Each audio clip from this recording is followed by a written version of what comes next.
Welcome back, guys. My name is Patrick. I wanted to kick things off today with a little look at the Oilers' first 10 games under Jay Woodcroft, and a look at the recent play and performance of Mikko Koskinen. What should the Oilers do with Mikko Koskinen? I've remained steadfast in my opinion that the Oilers should trade him to this point, but his performance lately is giving me second thoughts. I don't think we've ever seen Koskinen performing this well.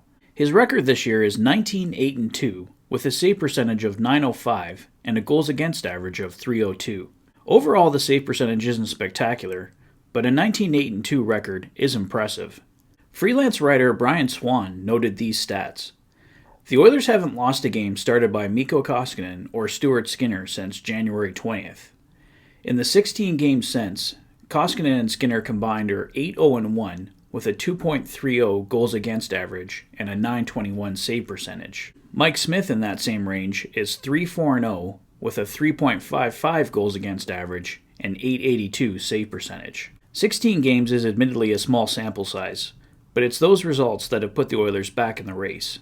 Since the hiring of Jay Woodcroft, the Oilers are 7-3-0. The first two shutouts of the Oilers season were accomplished in those 10 games, one for Skinner, one for Mikko. Under Jay Woodcroft and assistant coach Dave Manson, who runs the defense, the Oilers have been their most effective in shutting down the opposition. The Oilers enjoyed a 16-5 record to start the year, but they were relying on a hot power play that helped them to outscore their mistakes. The power play hasn't been nearly as effective as of late, something that needs to become more of a focus for Woodcroft and his staff going forward, but it's one of the rare issues. The team is committed to better overall defense, and the results are showing. 2 shutouts in 10 games, 7 victories, and in 2 of the 3 losses, the Oilers lost by a single goal and were in the games right till the end. In all 10 games, Woodcroft has deployed 11 forwards and 7 defensemen, and to great effect. It allows the ice time to be more evenly distributed and gives the coaching staff more options. In short, it's been a winning formula. The team commitment to be better at defending has obviously helped the goaltenders immensely. Mikko Koskinen has taken full advantage. He's a perfect 3-0 under Woodcroft's new system. Skinner was 2-0. Mike Smith has been the outlier at 2-3.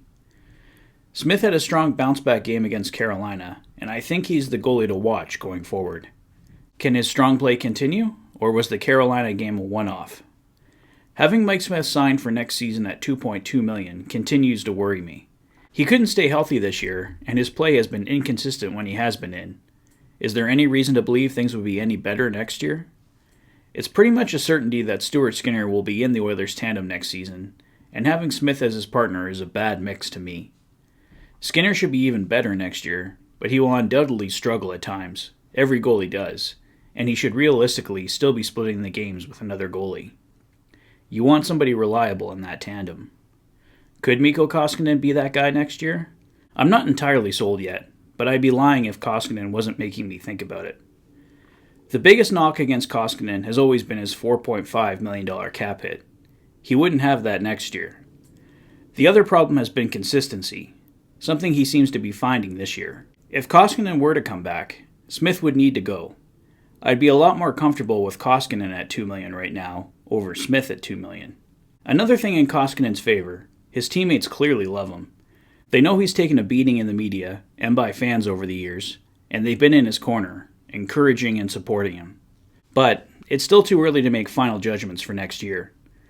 Koskinen is on a heater, and all the power to him. He's been very impressive. But I still have fresh memories in my head of cursing his name as well.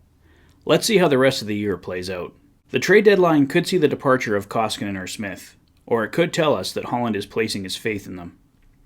Koskinen and Smith, Koskinen and Skinner, Smith and Skinner. No matter the combination, there is risk. But for now, a combination of these goalies is winning the Oilers' hockey games, so let's see where it takes us. These past 10 games have been a step in the right direction.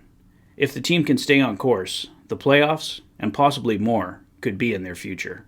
On the news front, the Oilers have signed defenseman Dmitry Samorukov to a 1-year contract extension, in addition, inking defenseman Vincent Desharnais to a 2-year contract and forward James Hamblin to a 2-year entry-level contract, both commencing with the 2022-2023 season. Samorukov has appeared in 36 games with the Bakersfield Condors this season, posting 2 goals and 9 assists.